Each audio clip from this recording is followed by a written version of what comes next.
Random sampling methods हम सब सीख चुके हैं, तो अब आएगा non random sampling methods. Non random sampling method में बताया था quota sampling, convenience sampling, judgement sampling, ये तीन होते हैं। तो कोटा सैम्पलिंग क्या होता है पहले ये समझ लो, फिर इसके मेरिट्स डिमेरिट्स करेंगे। कोटा सैम्पलिंग का मतलब होता है कि कोटा का मतलब होता है एक पर्टिकुलर रैशनिंग, यानी कि एक पर्टिकुलर प्रोपोर्शन, है ना। तो कोटा सैम्पलिंग बहुत कुछ आपका स्ट्रेटिफाइड सैम्पलिंग जैसा है, लेकिन उसमें क्या होता है, स्ट्रेटिफाइड में हमने क्या सीखा था कि इस तरह से अलग अलग स्ट्रेटा बना दिए जाते हैं, है ना। अलग अलग स्ट्रेटा बना दिए, अलग अलग स्ट्रेटा में से सब में से हम सैंपल कलेक्ट करते थे। तो एक बात देखो, अगर इसमें 10 ऐसे आइटम्स हैं, इसमें मान लिया 20 आइटम है, इसमें 30 और इसमें 40 आइटम्स है, ठीक है, और मुझे हर एक स्ट्रेटा में से सैंपल्स लेने हैं, तो मैं कैसे लूंगा? क्या मतलब आंख बंद करके किसी में से भी, या सब में इक्वल इक्वल सैंपल उठा लूंगा, या कैसे करूंगा? देखो, कोटा सैंपलिंग हमें ये मेथड यही बोलता है कि जिस स्ट्रेटा में जितना साइज है, नंबर ऑफ यूनिट जितनी कम है, सैंपल कम, इसमें इससे ज्यादा यूनिट्स है तो ज्यादा सैंपल, इसमें और ज्यादा, और इसमें और ज्यादा सैंपल उठाऊंगा। यानी कि मुझे टोटल 10 सैंपल चाहिए, हमने कोटा बना दिया, टोटल पॉपुलेशन 100 है, 10 सैंपल चाहिए, यानी कि 10% चाहिए, तो हर एक में से मैं 10 सैंपल्स उठाऊंगा। यहाँ पे 10 आइटम्स है ना, तो मैं 10% यानी कि 1 लूंगा, इसमें से 2 सैंपल, इसमें से 3 और इसमें से 4 सैंपल लूंगा। इस तरह से मेरे पास 10 सैंपल्स आ जाएंगे। तो ये होता है कोटा सैंपलिंग, यानी कि सबका हमने एक कोटा बना दिया कि 10% सब में से लेना है, ठीक है। इसके मेरिट्स देखो, एक रिलायबल रिजल्ट है, ऐसा नहीं है कि मतलब 10 के 10 सैंपल्स हमने यहां से ले लिया, जहां से कम लिए यहां से ज्यादा ले लिए, बिल्कुल हमने जितने साइज है उसके अकॉर्डिंग सैंपल्स उठाए हैं, तो ये रिलायबल रिजल्ट देगा, इकोनॉमिकल है। और इसके डीमेरिट्स है कि इसमें पर्सनल बायस हो सकता है, और not possible to estimate sample error. इसमें सैंपल एरर एस्टिमेट करना बड़ा मुश्किल है, यानी कि अगर सैंपल कलेक्ट करने वाले ने यहां से ज्यादा, उसने स्ट्रेटा ही ऐसा बनाया कि इसका कुछ पार्ट इसमें डाल के इसको साइज को बड़ा कर दिया, तो पर्सनल बायस हो गया। ऐसे में सैंपल कलेक्ट हुए, अब वो सैंपल किस स्ट्रेटा के थे, सब मिक्सअप अगर हो गया, तो फिर सैंपल एरर को लोकेट करना बड़ा मुश्किल हो जाता है, ठीक है। उसके बाद आता है कन्वीनियंस सैम्पलिंग। कन्वीनियंस सैम्पलिंग बहुत सिंपल है, इसके अंदर जैसे कन्वीनियंट होता है वैसे ही सैम्पलिंग की जाती है। कोई स्ट्रेटा बनाए ना बनाए, क्लस्टर करे ना करे, मल्टी स्टेज हो ना हो, कोई मतलब नहीं है। कन्वीनियंस जैसे, यानी कि जो आसानी से सैंपल मिलता है वो सैंपल ले लिया जाता है। तो इसके मेरिट्स देखो, ये इकोनॉमिकल है, सस्ता है, मतलब आराम से हो जाता है, suitable for pilot survey. Pilot survey जैसे कि किसी भी अगर आपने देखा हो कि वोटिंग से पहले जब वोटिंग हो रही होती है, तो उसी टाइम ये रिजल्ट बता देते हैं एक सर्वे करके कि ये इस जगह पे ये सीट इसको मिलने वाली है, इसको इतनी सीट्स मिलने वाली है, तो वो पायलट सर्वे से बता देते हैं। और ये कन्वीनियंस सैम्पलिंग होता है, मतलब कि जो रास्ते में चल रहा है उनसे कोई भी पूछ लेते हैं कि हाँ जी आपको क्या लगता है कौन जीतेगा। तो इस टाइप के जो सर्वे है वो पायलट सर्वे होते हैं, ठीक है। उसके अंदर ये कन्वीनियंस सैम्पलिंग होती है, इसमें कोई स्पेसिफिक सैंपल, कोई मेथड या कोई टेक्निक नहीं यूज की जाती, जो उनको इजीली मिल जाता है उसी को सैंपल बना के उसी के व्यूज लिख लेते हैं और हो जाता है। इसका डीमेरिट है कि लेस रिलायबल है, ऑब्वियसली, कि किसी से भी पूछ रहे, कोई भी सैंपल बना रहे हैं। पर्सनल बायस है, तो इसके अंदर पार्शियलिटी भी आसानी से हो जाएगी क्योंकि रिलायबिलिटी नहीं है। और third, selected sample may not represent universe, यानी कि जो सैंपल लिया है कन्वीनियंस सैंपलिंग में, हो सकता है जो उन्होंने सैंपल लिया है वो पूरे यूनिवर्स, यानी कि जो पॉपुलेशन है जिसका हम इन्वेस्टिगेट कर रहे हैं, वो सैंपल को रिप्रेजेंट ही ना करता हो। मैंने बताया ना, सैंपल रिप्रेजेंटेटिव होना चाहिए। जैसे ये पॉपुलेशन है, हमने इसमें से एक सैंपल निकाला, तो ये सैंपल के अंदर वही फीचर्स होने चाहिए जो उस पूरे पॉपुलेशन में, तभी तो इसका रिप्रेजेंटेटिव होगा।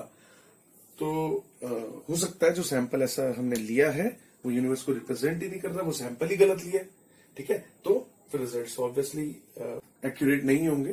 तो इसलिए कन्वीनियंस सैंपलिंग की प्रॉब्लम्स है। उसके बाद आ जाता है जजमेंट सैंपलिंग। जजमेंट सैंपलिंग में क्या होता है कि ये पूरी तरह से इन्वेस्टिगेटर के ऊपर डिपेंड है कि वो किसको सैंपल बनाए, कौन सा सैंपल कलेक्ट करे, किस मेथड से करे, ये उसके जजमेंट और पूरी तरह से उसके ऊपर निर्भर करता है, उसके ऊपर डिपेंड करता है। तो ये जजमेंट सैंपलिंग है। इसके मेरिट्स और डीमेरिट्स बिल्कुल वही हैं जो कन्वीनियंस सैंपलिंग के थे, ठीक है। दोनों में फर्क क्या हुआ? कन्वीनियंस सैंपलिंग का मतलब सैंपलिंग की जा रही है, जो उसको आसानी से मिल जाए उसकी सैंपलिंग करता है। जजमेंट सैंपलिंग का मतलब अब वो उसकी मर्जी है, आसानी से लेने वाले सैंपल ले या मुश्किल वाले सैंपल ले या स्ट्रेटिफाइड ले, उसकी मर्जी। किसी को ज्यादा रखे, किसी सैंपल को कम रखे, किस फीचर वाले को बढ़ा के रखे, वो उसकी मर्जी है। ठीक है, तो ये जजमेंट सैंपलिंग है। मेरिट डिमेरिट सेम है। एक टॉपिक है सैंपलिंग एरर क्या होते हैं, सैंपलिंग एरर्स, और एक होते हैं नॉन सैंपलिंग एरर्स। नाम से ही पता लग रहा है आपको, सैंपलिंग एरर का मतलब अगर कोई हमने रिजल्ट निकाला और रिजल्ट गलत आ गया तो उसमें दो टाइप की गलती हो सकती है। एक तो सैंपलिंग एरर, क्योंकि जो हमने सैंपल चुना वही गलत था, उसकी वजह से रिजल्ट गलत आए, तो ये तो हो गया सैंपलिंग एरर। एग्जाम्पल कि जो हमने सैंपल चुना वो पूरे यूनिवर्स को रिप्रेजेंट ही नहीं कर रहा। ठीक है, यानी कि ये पूरा यूनिवर्स था, पूरा पॉपुलेशन था, उसमें से हमने सैंपल निकाला, ये सैंपल के अंदर फीचर्स वो थे ही नहीं जो इस पूरे के अंदर थे, तो इसका मतलब ये सैंपल फिर तो किसी और को ही रिप्रेजेंट कर रहा है, इसको रिप्रेजेंट नहीं कर रहा, तो इसको स्टडी करके जो रिजल्ट आएगा ऑब्वियसली वो इसका नहीं आएगा। तो ये था सैंपलिंग एरर। ठीक है, नॉन सैंपलिंग एरर कौन से होते हैं, जिसमें सैंपल की गलती नहीं है, सैंपल ओके है और कोई गलती कर दी, और कोई गलती कर दी मतलब जैसे मेजरमेंट की गलती हो गई, जैसे कि कैलकुलेशन की गलती हो गई, जैसे कि इन्वेस्टिगेट करने वाले ने पर्सनल बायस यानी कि कुछ पक्षपात कर दिया।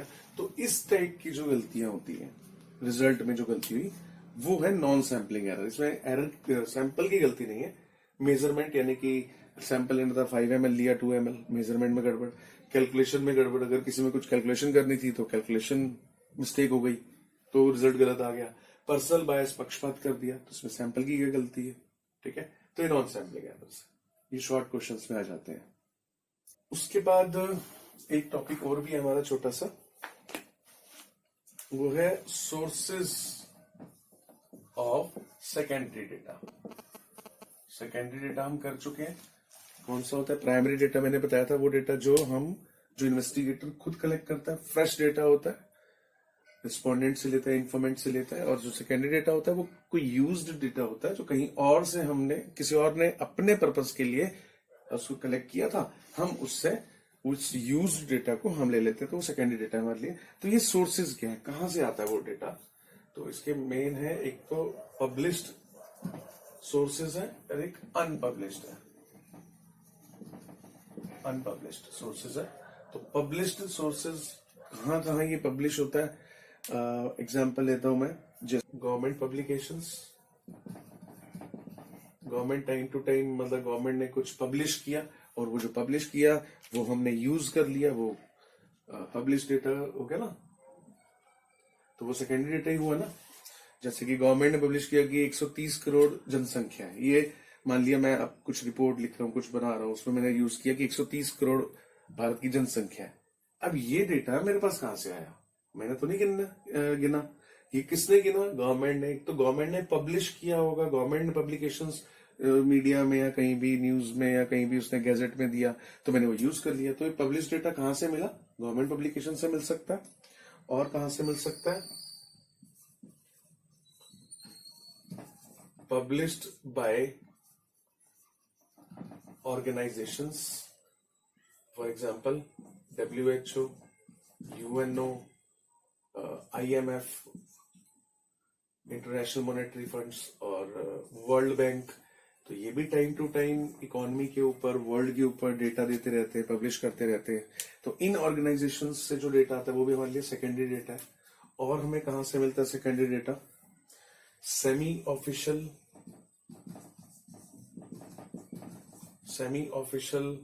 पब्लिकेशंस, जैसे कि म्यूनिसिपल कॉरपोरेशंस हो गई, जैसे कि डिस्ट्रिक्ट बोर्ड्स हो गए। ये भी टाइम टू टाइम पे म्यूनिसिपल कॉरपोरेशन यानी कि जैसे MCDA की भाई हमारे दिल्ली में कितने पेड़ है, ये इन्होंने एक डेटा पब्लिश किया और हमने इसे यूज कर लिया अपने किसी भी रिपोर्ट में, इन्वेस्टिगेशन में हमने इसको यूज कर लिया, तो सेकेंडरी डेटा हमारे लिए। तो कहां से आया, सेमी ऑफिशियल, यानी कि ऑफिशियल डेटा है, सेमी ऑफिशियल डेटा है। ठीक है, अलग अलग कॉर्पोरेशन से, बोर्ड्स वगैरह से हमें मिल जाता है। और कहां से मिलता है हमें डेटा, रिपोर्ट्स ऑफ कमिटीज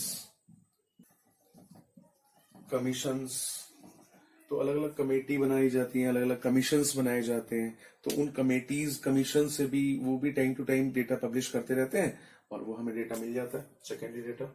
और प्राइवेट पब्लिकेशन, प्राइवेट पब्लिकेशन यानी कि जो प्राइवेट कंपनीज होती हैं, कई बार ये भी सर्वे वगैरह कराती हैं प्राइवेट कंपनीज जो है। मान लिया रिलायंस ने बता दिया जी हमारे तो इतने यूजर हैं मोबाइल डेटा के, वो हमने यूज कर लिया, तो ये प्राइवेट पब्लिकेशन है, एक प्राइवेट कंपनी ने पब्लिश किया था, तो ये हमारा सेकेंडरी डेटा का सोर्स है। और हमें सेकेंडरी डेटा मिल सकते हैं रिसर्च पब्लिकेशन से। Research publication time to time पे रिसर्च होती रहती है, जैसे कि कोविड के ऊपर कोई रिसर्च हो रही है ना, तो वो जो रिसर्च कर रहे हैं उन्होंने डेटा पब्लिश किया कि कोविड के अंदर ये वैक्सीनेशन काम करेगी, ये नहीं करेगी, बहुत सारे डेटा वो देते रहते हैं, तो ये रिसर्च पब्लिकेशंस का डेटा है। तो ये देखो, ये सारे के सारे सोर्सेज हैं किसके, सेकेंडरी डेटा कि हमें सेकेंडरी डेटा यहां से मिलता है, ठीक है। और ये तो हो गए पब्लिश्ड सोर्सेज। अनपब्लिश्ड सोर्सेज जो पब्लिश नहीं होते हैं वो हमें हमारे फ्रेंड्स से, रिलेटिव से हमें मिल जाते हैं, जैसे गॉसिप्स है, दो बंदे आपस में गॉसिप कर रहे हैं, वहां से हमने कुछ सुन लिया, वो हमें डेटा मिल गया, तो ये भी सेकेंडरी डेटा है, ये अनपब्लिश्ड है, ठीक है, अनरिकॉग्नाइज्ड है। एक लास्ट टॉपिक और है इस चैप्टर के अंदर, वो है limitations of secondary data. Limitations of secondary data बहुत इजी है। क्या कमियां हैं सेकेंडरी डेटा? ऑब्वियसली पार्शियल हो सकता है जो सेकेंडरी डेटा है, ठीक है, हो सकता है no proper system is followed in collecting, हो सकता है उसको कलेक्ट करने में प्रॉपर, अभी हमने पढ़ा ना कितने सारे मेथड्स होते हैं कलेक्ट करने के लिए, तो उसमें कोई सिस्टम फॉलो नहीं किया गया वो कलेक्ट करने में, ठीक है। सेकेंडरी डेटा जो होता है वो ऑब्वियसली लेस एक्यूरेट होता है, इतनी ज्यादा उसमें एक्यूरेसी नहीं होती, क्योंकि जिसने कलेक्ट किया था उसने अपने ऑब्जेक्टिव के लिए किया, आपको हो सकता है उसमें एक्यूरेसी उतनी अच्छी ना मिले, और हो सकता है कई बार not suitable in present time. आपको जो सेकेंडरी डेटा मिला है वो पता नहीं जिस टाइम पीरियड में कलेक्ट किया था उस समय क्या सिचुएशन थी और आज की क्या सिचुएशन है, हो सकता है उस समय का जो डेटा है वो आज की सिचुएशन में सुटेबल ना हो, स्क्रैप हो चुका हो। तो ये सब जो है लिमिटेशंस है, कमियां हैं सेकेंडरी डेटा में, ठीक है। तो इस तरह से आपका ये चैप्टर फिनिश हो जाता है। अब अगला चैप्टर हम शुरू करेंगे presentation of data next class में।